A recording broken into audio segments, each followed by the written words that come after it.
Sveiks! Pienācis septembris. Septembris mums man parasti asociēs ar skolu.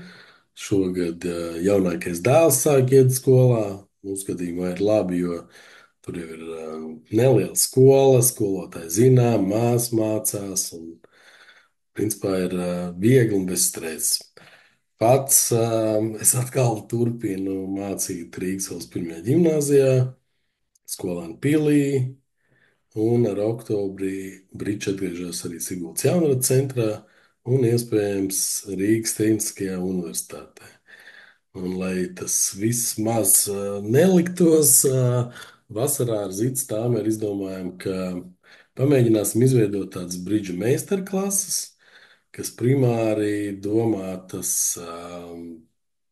teiksim, spēlētājiem, kas spēlē jau kaut kādu laiku, zina, māca, prot, bet jūt, ka kaut kas pietrūkst. Lūk, tā pati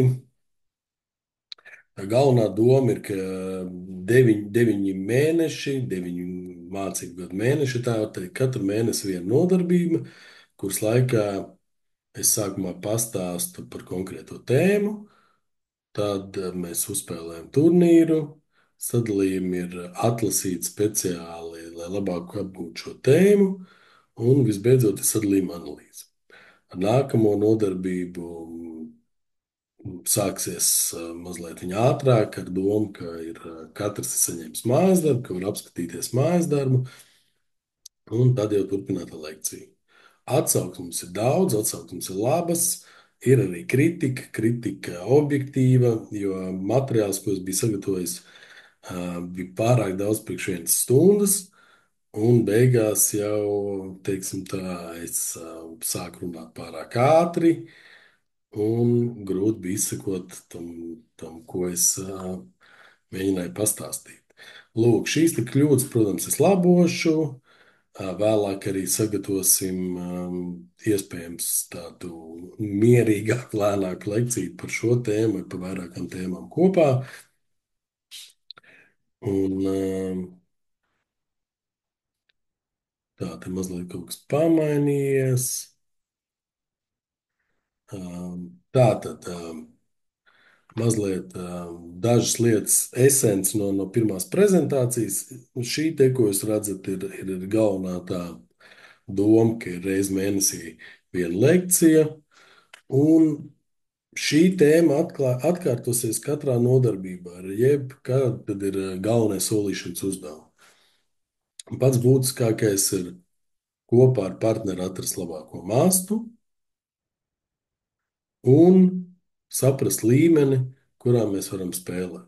Daļējā spēle, games, nu, un ja punkti mums ir daudz un kārtas labas, varbūt arī mēs varam uzspēlēt šlemi. Kāpēc mēs sākām ar vienu beztrūmu? Tā atbilde ir diezgan vienkārša.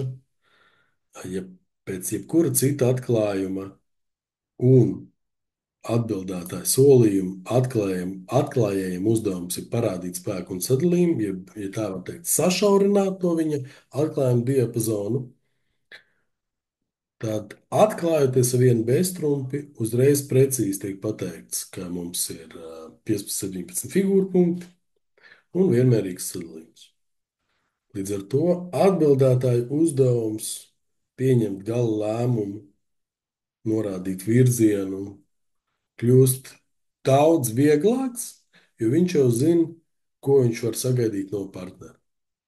Līdz ar to mēs sākām visu šo ciklu ar atklājumu vienu beztrumpi.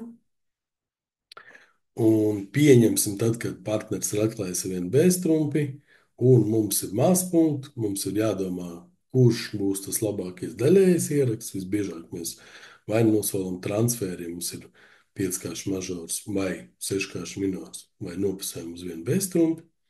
Ja mums spēks ir robežās 8, 9 punkti, 10 punkti, citreiz pat mēs partneri aicināsim uz game.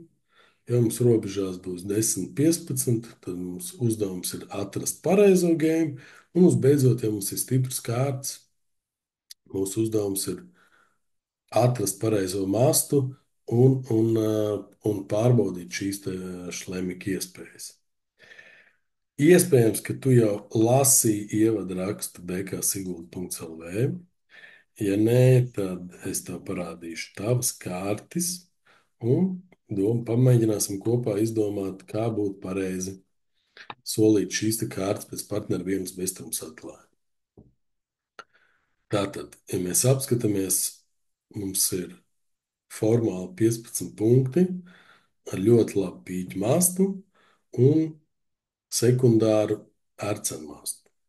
Tas viens no variantiem ir sākt ar stēmanu, prasīt partnerim, var būt viņam arī ir ērceni vai labā dienā, tādā superdienā arī pīķi, bet ja mēs paskatāmies precīzāk, rūpīgāk, tad mums pīķa masts ir tik labs, ka pat ja partnerim pretī pīķos būs, pieņemsim, būs partnerim,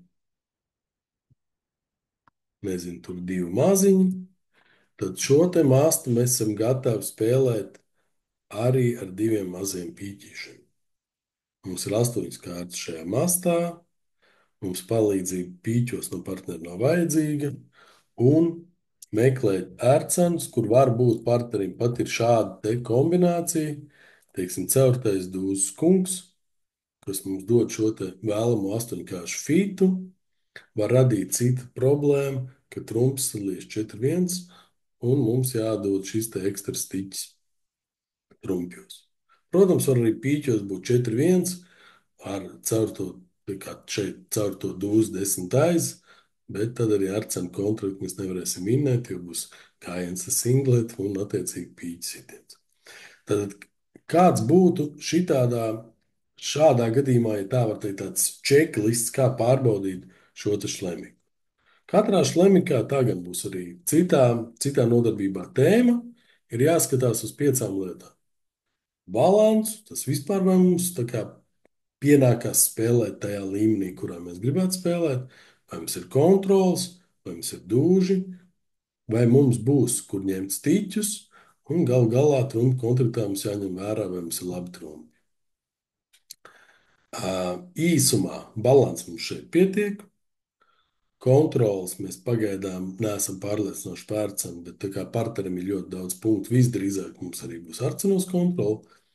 Dūžus mēs varam pārbaudīt ar jautājumu par dūžiem, kur ņemt stiķus ir diezgan vienkārši šī gadījumā, jo mums ir 6 labi pīķi, ir spēks un partnerim ir spēks, un labi trumpi ir acīm redzami.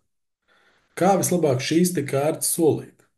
Tad vēlreiz atkārtošu, ka pirmkārt jāsaprot, ka mums ir viena mastnieks, labs vienmastnieks, un mums pat nav jāmeklē otrs masts arcenos.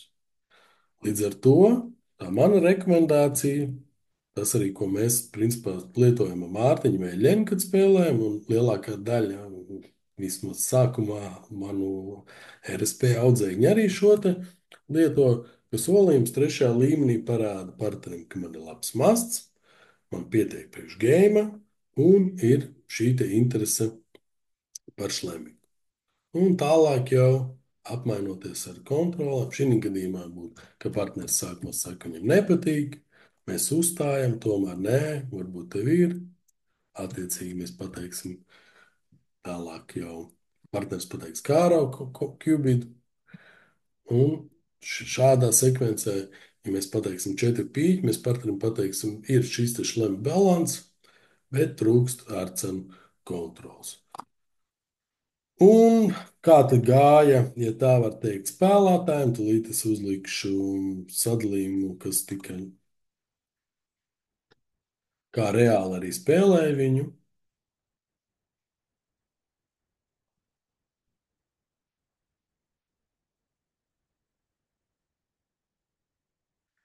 Tad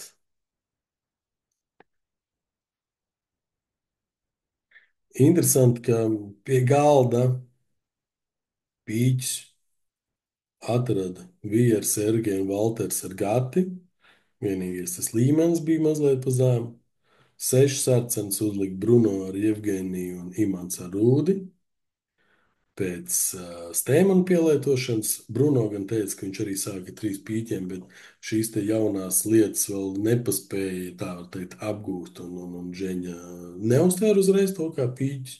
Bet, ja mēs, teiksim, apskatāmies konkrēti šo te sadalījumu, pēc solīšanas trīs pīķi, sākos trīs bezturums, tas kā negāds, bet mēs uzspiedīsim uz savu un nonāksim kontaktā sešu pīķi. Vajadzētu nonākt tāpat kontaktā sešu pīķi. Starp citu kontraktu sešu ārcenu, gāž nedaudz netipisks gājiens ar pīķu dūzu. Nu, to praksē izdarīt ir ļoti grūti. Lūk, ceru, ka tev patika šis te mazais rudenīgais video, kas laikam jau sanāca diezgan garš. Spēlējam brīdžu, mācāmies, sekojam informācijai un tiekamies vai nu pie tā saucamā zaļā galdiņa vai kādā nodarbībā. Jauku dienu!